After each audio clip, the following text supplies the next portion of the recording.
Bueno, dijimos que íbamos a ver ahora el otro movimiento, que es el movimiento rectilíneo uniformemente variado. En este movimiento, ¿sí?, lo que voy a tener constante ya no es la velocidad, sino la aceleración. La aceleración. A.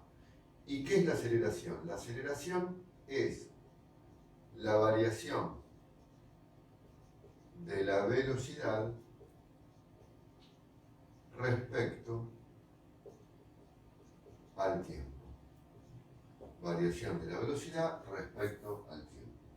Eso se define, así se define la aceleración. O sea que una aceleración se calcula como la variación. ¿Qué es la variación? La diferencia entre una velocidad final y una velocidad inicial respecto a la variación del tiempo.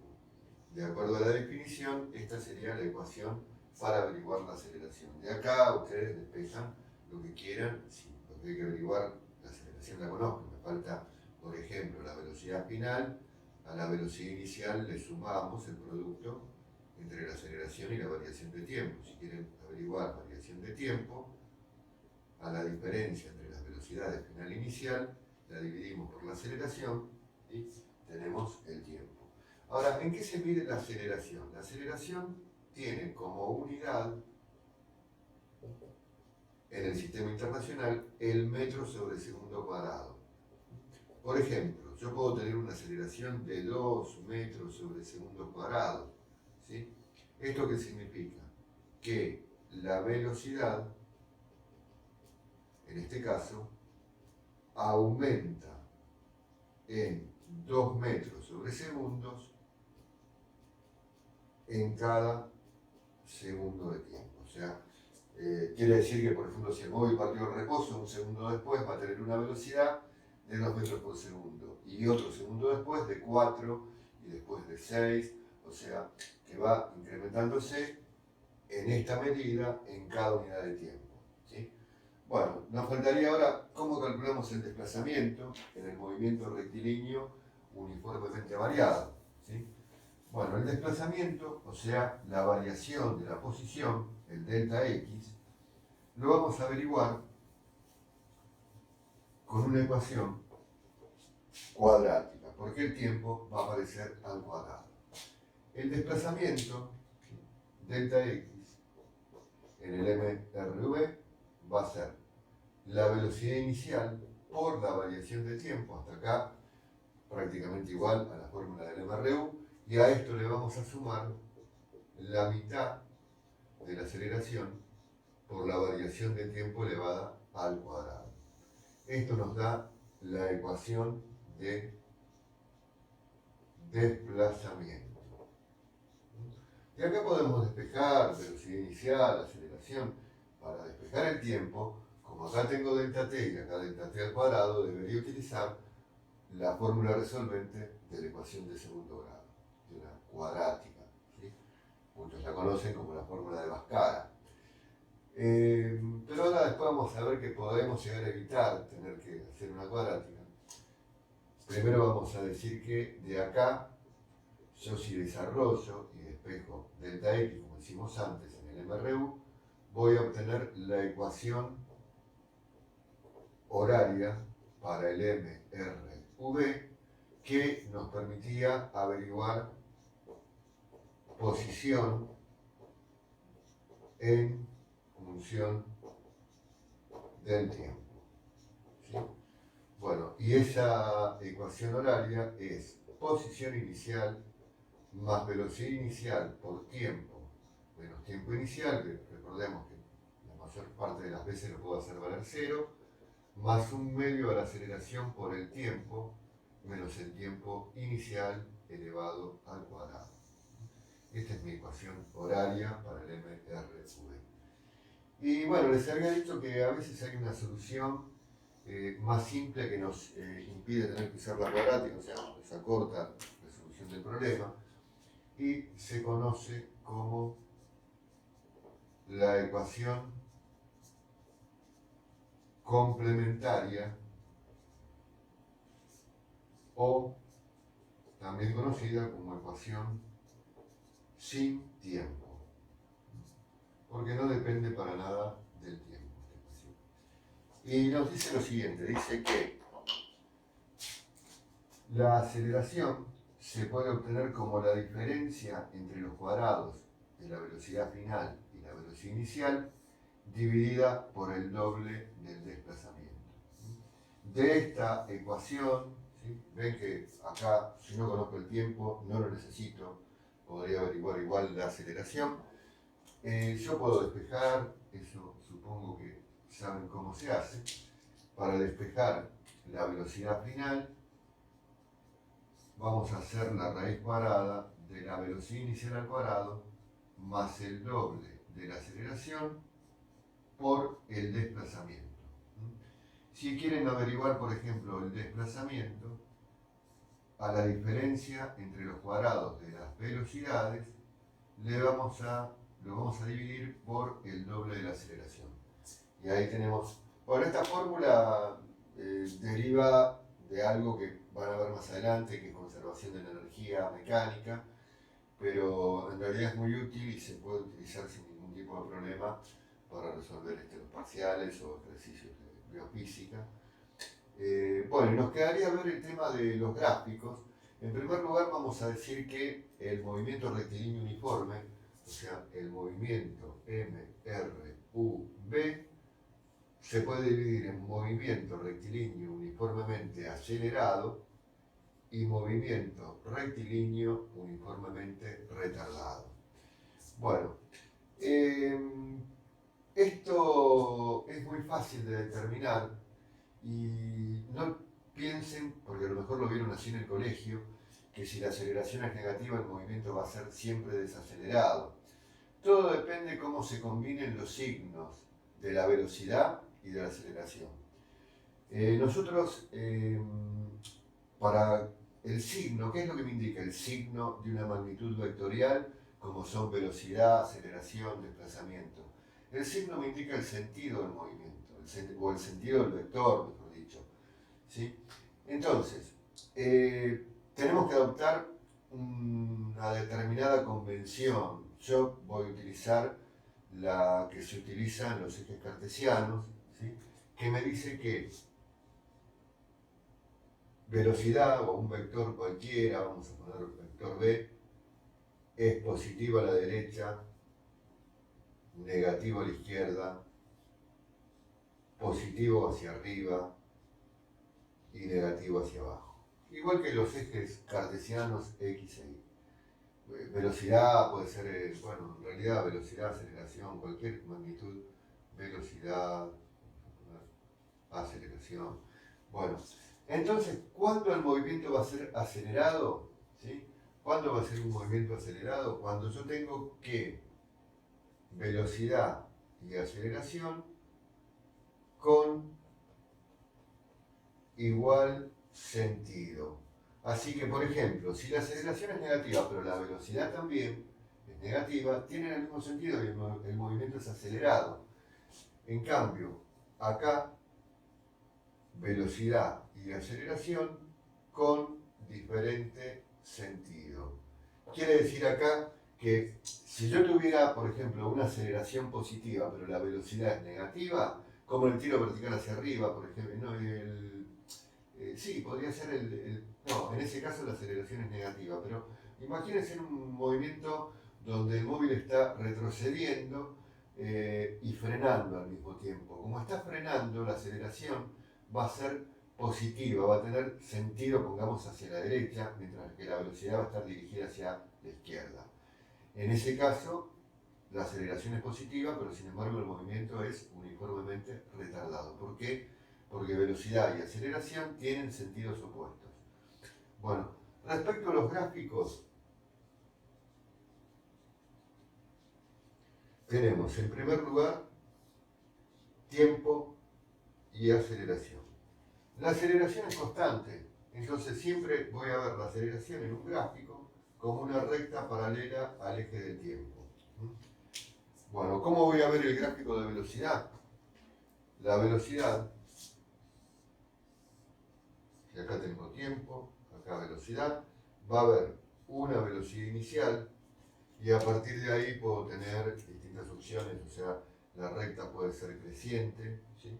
Acá tengo velocidad positiva y aceleración positiva, por ejemplo, ¿sí? O por ejemplo podría llegar a tener tiempo, velocidad. Este movimiento, acá tengo un movimiento rectilíneo uniformemente acelerado, porque tengo el mismo signo para velocidad y aceleración. Acá hay una velocidad inicial, la recta decrece, ¿sí? Y ustedes vean que acá yo tengo, en este punto, la velocidad vale 0. Acá la velocidad es mayor que 0 y la aceleración menor que 0, porque va como frenando, ¿sí? Entonces en el primer tramo tengo un movimiento rectilíneo uniformemente retardado, pero a partir de acá, ¿sí?, la velocidad se vuelve negativa y la aceleración sigue siendo negativa. Entonces este tramo es uniformemente acelerado, porque la aceleración es como que acá viene frenando, se detiene un instante y después comienza a moverse cada vez con mayor rapidez, pero en sentido contrario. Cuando atraviesa el eje del tiempo, el gráfico de velocidad me indica un cambio de sentido, ¿sí?, porque cambia el signo de la velocidad. Así que acuérdense que ahí hay cambio de sentido y que el móvil primero avanzaba frenando y después retrocede acelerando, ¿sí?, en el segundo tramo. Bueno, y después, ¿qué otro gráfico puedo tener? Puedo tener el gráfico que me muestra tiempo, posición, y yo puedo tener, por ejemplo, ¿no?, si yo tengo una curva, un arco de parábola cóncavo hacia arriba, acá podría considerar que tengo un movimiento rectilíneo uniformemente acelerado, ¿sí?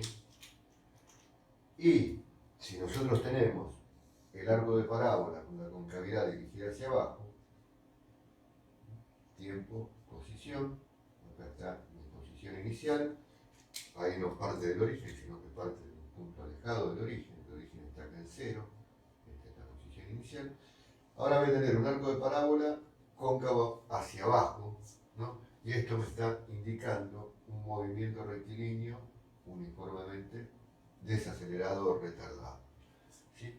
Bueno, en el blog yo también puse un resumen de todos estos gráficos, que están todos separados según el tipo de movimiento, y lo pueden descargar del link que está, como les dije antes, abajo del video. Bueno, esto es prácticamente todo lo que hay que saber para resolver problemas de MRU y MRV. Nos queda ver dos variantes de estos movimientos, que son los movimientos verticales, ¿sí?, que vamos a ver a continuación, llamado caída libre, ¿sí?, y tiro vertical, que puede ser hacia arriba o hacia abajo, ¿sí?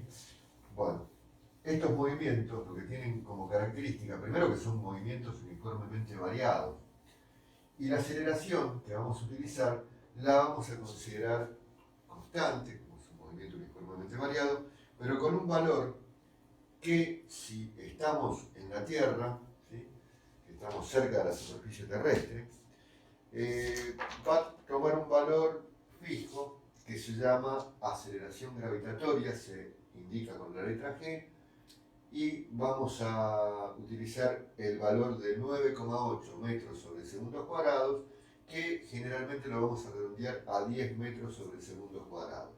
Ese es el módulo de la aceleración gravitatoria. Ahora, en nuestro sistema de referencia, ¿sí?, velocidad,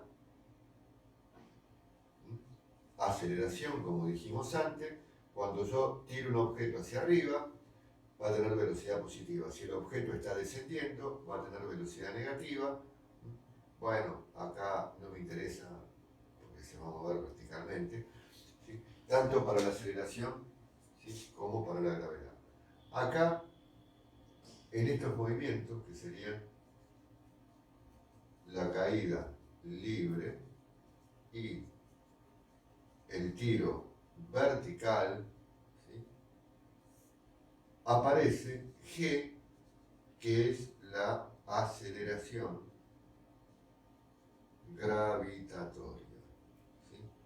Y G vale aproximadamente, bueno, vamos a hacer una cosa, como dijimos que está dirigida hacia abajo, le vamos a dar un signo negativo, menos 9,8 metros sobre segundos cuadrados, aproximadamente menos 10 metros sobre segundos cuadrados, ¿sí? Y las ecuaciones van a ser las mismas que en un movimiento rectilíneo uniformemente variado, ¿no? Porque vamos a tener, en primer lugar, si ustedes quieren averiguar la velocidad final, hacemos velocidad inicial más la gravedad por el tiempo. Yo acá pongo más siempre, para utilizar las mismas fórmulas tanto para la caída libre como para el tiro vertical. Pero después en la fórmula me va a quedar más por menos, menos. Y respecto a la velocidad, si el tiro se realiza hacia arriba, va a tener velocidad positiva, pero si lo lanzo hacia abajo, la velocidad inicial va a ser negativa. Así que las fórmulas son estas, pero bueno, cuidado con los signos cuando pasan los datos, digamos, a la fórmula. Bueno, acá tengo la fórmula de velocidad final. El desplazamiento, como ahora nos desplazamos sobre el plano vertical, en lugar de delta x vamos a llamar delta y, y vamos a tener que el desplazamiento vertical es la velocidad inicial por la variación de tiempo más un medio de la gravedad por el tiempo elevado al cuadrado. Bueno, tenemos también la ecuación horaria para estos movimientos, ecuación horaria, que sería posición en altura y la altura inicial más la velocidad inicial por el tiempo menos el tiempo inicial más la mitad de la gravedad por el tiempo menos el tiempo inicial elevado al cuadrado. Difícil que lo utilicemos, pero vamos a tenerlo. Y también tengo la ecuación complementaria, que era la ecuación sin tiempo, que dice que el desplazamiento es velocidad final al cuadrado menos velocidad inicial al cuadrado sobre el doble de la gravedad, ¿sí? Como el desplazamiento se produce hacia abajo, va a ser también negativo, o sea que acá podríamos incluir también el delta x, ¿sí? Vamos a poner todas las magnitudes vectoriales, vamos a adoptar la misma convención en cuanto a los signos. Bueno, de acá pueden despejar, por ejemplo, velocidad final, la raíz cuadrada de la velocidad inicial al cuadrado más el doble de la gravedad por el desplazamiento, ¿sí? El desplazamiento delta I. Y bueno, voy a tener, todas estas fórmulas son comunes para la caída libre y el tiro vertical. La que vamos a poner ahora es solo el tiro vertical hacia arriba, ¿sí? En el tiro vertical hacia arriba voy a tener algo que se llama altura máxima. Generalmente me van a preguntar cuál es la altura máxima alcanzada. Y la altura máxima, ¿sí? Cuando ustedes lanzan algo hacia arriba, esto va a subir hasta que agota su velocidad y ahí alcanza una altura máxima. Partiendo acá del suelo, por ejemplo, bueno, que es donde la velocidad vale cero. Y entonces, a partir de ahí, inicia una caída libre. Esa altura máxima la vamos a obtener como la velocidad inicial al cuadrado dividido el doble del valor absoluto de la gravedad. O sea, cuando pongo las barras de valor absoluto, la tomo como positiva, no le doy el valor de menos 10 ni de menos 9,8, sino 10 directamente, metros sobre segundo cuadrado. Y a esto le voy a sumar la altura inicial si es que la tuviera, porque yo puedo realizar el lanzamiento desde el nivel del piso o lo puedo realizar, pongamos, desde la terraza de un edificio o desde lo alto de una torre, o sea que todo depende, pero bueno, si no me indican nada, supongo el lanzamiento se realiza desde el piso, desde el plano de referencia X, y ahí tomo altura inicial 0 y no pongo nada, ¿sí? Bueno, y después, ¿qué nos quedaría? Para alcanzar esa altura máxima hay un tiempo que va a ser el tiempo de ascenso hasta esa altura máxima. Y ese tiempo de ascenso es igual a la velocidad inicial sobre el valor absoluto de la gravedad. ¿Sí? En ese momento, la velocidad en la altura máxima vale 0. ¿Sí? Así que con eso averiguamos el tiempo de ascenso. Bueno, con esto podemos resolver problemas de caída libre, tiro vertical. Y bueno, después vamos a subir algunos problemas como ejemplos tomados de parciales o de la guía de ejercicios. ¿Sí? Y el próximo tema que vamos a ver, vamos a empezar con fluidos, vamos a ver presión hidrostática, presión hidrodinámica, toda la parte de desplazamiento de fluidos, fenómenos de transporte, vamos a ver fluidos reales e ideales, viscosidad, por ejemplo, difusión, ósmosis, y bueno, eso lo veríamos en el próximo video teórico. Y pronto vamos a subir ejercicios donde vamos a aplicar todas las ecuaciones que vimos hoy. Nos vemos en el próximo.